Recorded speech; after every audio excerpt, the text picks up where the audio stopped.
পাঁচ ভাগে দেওয়া হয় যদি আমরা পাঁচটা মতের মানুষ এখানে আছি। এই পাঁচটা মত কি? শঙ্করাচার্য অত্যন্ত মধুর ভাবে সেই ব্যাখ্যা করে গেছেন। আমরা পূজা পার্বণ যজ্ঞ অনুষ্ঠান করতে গেলে দেখবেন প্রথমেই গুরুকে পূজা করি, তারপরে পঞ্চদেবতার পূজা করি, তারপরে আমরা আরাধ্যদের। আজকে যদি আমার রাধা গোবিন্দের পূজা করতে হয় তবে এই ছয়জনকে পূজা করেই করতে হবে। আমার আরাধ্য দুর্গা পূজা যদি করতে হয় প্রথমেই গুরুরে, তারপরে কে? গণেশ, সূর্য, বিষ্ণু, শিব এবং দুর্গা। এই পাঁচজনকে পূজা করে তবে আমার আরাধ্যকে পূজা করতে হয়। মানেটা কি? অর্থাৎ সনাতন ধর্মে পাঁচটা মত। আমরা যদি বেদে যাই একমেব অদ্বিতীয়, আমি এক, আমার কোনো দ্বিতীয় নাই। আমরা বহু ঈশ্বরের পূজা করি না। সনাতন ধর্মে বহু ঈশ্বরকে বিশ্বাস করে না, ঈশ্বরের বিভিন্ন রূপকে পূজা করে। বিভিন্ন সময় বিভিন্ন রূপে তিনি আবির্ভূত হন। ওই রূপটাকে যে সময় যার ভালো লাগে করেন, কিন্তু একজনকেই করছেন, তাই কোনো বিভেদ নাই। আমার মতো অজ্ঞানী যারা তারা বিভেদ করে, কিন্তু জ্ঞানীরা। এই জন্য আমাদের পূজা পার্বণ যজ্ঞ অনুষ্ঠান, গীতা পাঠ, ভাগবত পাঠ দেখবেন যে বিধান দেওয়া আছে প্রথমেই আপনি গুরুকে পূজা করেই এই পঞ্চমতের যে আরাধ্য অর্থাৎ পাঁচটা মতে যে দীক্ষা হয়। যারা গানকুত্য মতের অধিকারী, আপনারা যদি ভারতের হরিদ্বার যান দেখবেন সেখানে সব হরিদ্বারে বেশিরভাগ গানকুত্য মত। এক এক স্টেটে এক একটা মত থাকে। গানকুত্য মত অর্থাৎ গণেশের যারা আরাধ্য, এই গানকুত্যের গণেশ, আমরা গণেশকে পূজা করি। যারা সৌরমতের অধিকারী তারা সৌর, তাদের আরাধ্য সূর্য, সূর্যকে আমরা পূজা করি, সবাই করি। তারপরে যারা বিষ্ণুর আরাধনা করেন তারা বৈষ্ণব, আরাধ্য দেবতা হচ্ছেন বিষ্ণু। যারা শিবের আরাধনা করেন তারা শৈব, আরাধ্য হল শিব। যারা মাতৃরূপী ভগবানকে ডাকেন, যে বাবা ডাকলে ভালো লাগে, মা ডাকলে মধুর লাগে। ভক্তা কিন্তু ভগবান। ভগবান বলছে ঠিক আছে, তুমি যদি আমার চিন্তা করো নারী রূপে, আমিও নারী। তাই নারী রূপে যারা চিন্তা করেন তারা হচ্ছেন শাক্ত, আরাধ্য দেবতা হচ্ছে দুর্গা।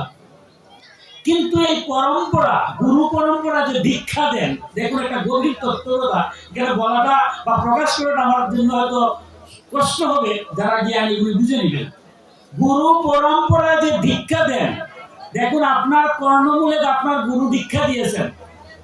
দীক্ষা যে 20টা বলেছেন, 20টা কি কাউকে বলতে পারবেন? পারবেন না। শুধু গুরুদেব জানে আর শিষ্য জানে, কেউ জানে? একমেব অদ্বিতীয়। যে গুরু যেভাবে পঞ্চমতে দেন না কেন, একই জায়গা থেকে আসছে, একই স্থান থেকে আসছে। তাই সবাই আমরা একই স্তরে যাব, একটা রূপে ভিন্ন ভাবে যেতে পারি। আমি যখন শিক্ষকতা করি, কলেজে যাই, তখন আমাকে বলে অধ্যাপক। তখন কলেজে গেলে আমার রূপ থাকবে একরকম। এখন ধর্মসভায় আসছে ধর্মবক্তা, আমার হচ্ছে রূপ আরেক রকম। যদি রূপসপুর গ্রামে একটা জমি থাকে তাহলে কি সার আমাকে দেবে? ব্লক সুপারভাইজার যিনি আছেন বলবেন আগে কৃষকের কার্ড নেন, কৃষক হন, কৃষক হলেই পেয়ে যান। যদি ফার্মেসি দিতে চাই তাহলে ট্রেড লাইসেন্স লাগবে, ব্যবসায়ী। আমি কখনো শিক্ষক, কখনো ধর্মবক্তা, কখনো হয়ে গেলাম কৃষক, কখনো আবার হয়ে গেলাম ব্যবসায়ী। নাম আমার ভিন্ন হলো, কর্ম আমার ভিন্ন হলো, ব্যক্তি কি আমি কয়েকজন হয়ে গেলাম? একই ব্যক্তি। সনাতন ধর্মের মূল তত্ত্বগত হচ্ছে একমেব অদ্বিতীয়। তাই গুরু পরম্পরা, আপনার যে গুরুদেব, সেই গুরুদেব আপনাকে সেই বীজ অত্যন্ত শক্তিশালী। আমরা সারাদিন কীর্তন করি, সবকিছু করি, কিন্তু বীজ যে এত শক্তিশালী, সামান্য একটু বীজ, এটা গুরু পরম্পরা ছাড়া আমরা পাই না। যদি সেই বীজ মন্ত্রটা জপ করতে পারেন, সনাতন ধর্ম অনুসারে বলছে পৃথিবীর আর কিছুই লাগে না, সব আপনার মনটা স্থির করে গুরুর মাধ্যমে পাওয়া যায়।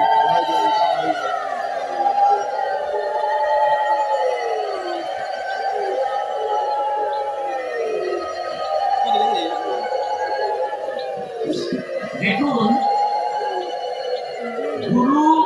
গুরু আমাদের কৃপা করে আমাদের দীক্ষা মন্ত্র দিচ্ছেন, বীজ মন্ত্র দিচ্ছেন। আমার মতো ওদের আবার প্রশ্ন থেকে যায় যে ভগবান যদি সর্বময়, ভগবানকে যদি আমার ডাকতে হয়, তাহলে মধ্যস্থানে আবার গুরুকে, এই যে গুরুদেবকে রাখছেন, আপনারা আজকে পূজা করছেন, মনের মধ্যে আমার মতো অধমের জাগে যে কেন এই গুরুকে মাঝখানে আনবো? সরাসরি কি ভগবানকে ডাকতে পারি না?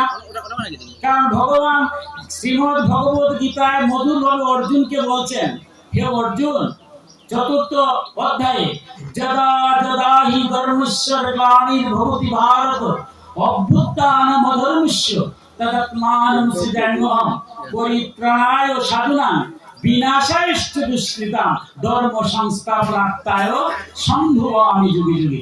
যখনই অধর্মী বেড়ে যায়, পাপ বেড়ে যায়, ধার্মিকরা লাঞ্ছিত বঞ্চিত হয়, তখন আমি আবির্ভূত হই। আবির্ভূত হয়ে কি করি? শিষ্টের পালন আর দুষ্টের দমন করি। এটা ভগবান নিজে বলছেন না? আচ্ছা, এখন আপনি চিন্তা করুন, কলিকালের 5000 বছর অতিক্রান্ত হয়েছে, পাপ কি এখন কম আছে? চারিদিকে তাকাইয়া দেখেন, শুধু পাপের বিস্তার। না পারিবারিক শান্তি, না সামাজিক শান্তি, না রাষ্ট্রীয় শান্তি, না বৈশ্বিক শান্তি, অশান্তির দাবানলে পড়ছে। সাধু সন্তরা আজ উপেক্ষিত, নির্যাতিত, নিপীড়িত। তাই ভগবান যে বলছেন, আমি যখনই সাধু সন্তরা নির্যাতিত নিপীড়িত হয়, আমি এসে তখন আমি সাধুদেরকে রক্ষা করি। তাহলে এই 5000 বছর তো হয়ে গেল, এখন আমাদের মামার মতো অধমের প্রশ্ন জাগতেই পারে, তিনি কেন আবির্ভূত হচ্ছেন না? দেখুন, এই গুরুতত্ত্বটা বুঝতে হবে। স্বয়ং ভগবান শ্রীকৃষ্ণ জন্ম নিয়েছেন, কখন নিয়েছেন? তারপরে অর্ধেক ধর্ম ছিল, অর্ধেক অধর্ম ছিল। কিন্তু ভগবান শ্রীকৃষ্ণ পূর্ণরূপে আবির্ভূত হয়েছে কখন? তারপরে শেষ প্রান্তে। তারপরে বয়স ছিল 8,64,000 বছর। একদম শেষ প্রান্তে তিনি জন্ম নিয়ে নিধন করেছেন। আর কলির বয়স ছিল 4,32,000, মাত্র 5,000। এখন কি ভগবান আসবেন? তাই দেবাদিদেব মহাদেব গুরু গীতায় বলছেন, যখন সময় হবে কালের, তখন ভগবান নিজে আসবেন। কিন্তু ভগবানের ছায়া রূপে, ভগবান স্বরূপে মনুষ্যদের সামনে গুরু এসে আবির্ভূত হবেন। যারা ধর্ম প্রাণ, যারা বুঝে, তারা সেই গুরুর কাছ থেকে দীক্ষা নিয়ে এই মানব জন্মটাকে সার্থক করে। তাই গুরুকে আমরা মানুষের মতো দেখি। আমাদের যারা আপনাদের গুরুদেব আজকে পূজা করেছেন, উনি তো আমাদের মতোই। আমরা অনেক গুরু এখানে আছেন, যারা আমরা বিভিন্ন গুরুর কাছ থেকে নিয়েছি, দীক্ষা নিয়েছি। যার কাছ থেকে আমরা দীক্ষা নিই, এরা তো আমাদের মতোই, হাত পা আছে, ঠিক আছে না? তাদের কাছ থেকে আমরা দীক্ষা নিই। কিন্তু শাস্ত্রী বলছে যে আপনি যার কাছ থেকে দীক্ষা নিয়েছেন, সেই গুরুদেবকে সাধারণ মনুষ্য ভাববে না, তিনি স্বয়ং ভগবানের আশ্রিত, যার মধ্য দিয়ে ভগবানকে দেখা যায়। আমার মতো অধম ভগবানকে দেখতে পাই না, কিন্তু গুরুরূপে যিনি আছেন তার মধ্য দিয়ে ভগবানকে দেখতে পাই। তাই গুরুকে কখনো সাধারণ মনুষ্য রূপে ভাবা যাবে না। শ্রীমদ ভাগবতের 11 স্কন্ধের 17 নম্বর অধ্যায়ের 27 নম্বর শ্লোকে স্বয়ং ভগবান শ্রীকৃষ্ণ উদ্ধব পরম ভক্ত উদ্ধবকে উদ্দেশ্য করে বলছেন, আচার্যং মাং বীজান্যং মন্নতে কহিচিত নো মুক্তো বৃত্তাসু জিত সর্ব দেবময় গুরু।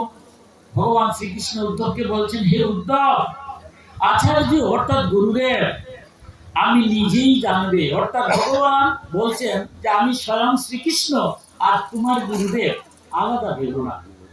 আমি তোমার গুরুর মধ্যে প্রকৃষ্ট হচ্ছি, তাকে আলাদা ভেবো না। শ্রী গুরুদেবকে আমি বলেই জানবে, কখনো তার অবমাননা করবে না। কারণ গুরু হচ্ছে সর্বদেবময়। আমরা ভগবান বলছেন যে ভগবানের অনেক রূপ আছে, তিনি অনেক রূপে দেবতা রূপে আবির্ভূত হন, কিন্তু গুরুর মধ্যে সকল দেবতা আছেন। তাই আমরা গুরুকে ঈশ্বরের রূপে চিন্তা করে তাই আমরা পূজা, আজকে গুরু পূজা করছি, সবাই আমরা গুরু পূজা করছি না, কেন করছি? ঈশ্বর রূপে আমি পূজা করছি। এবং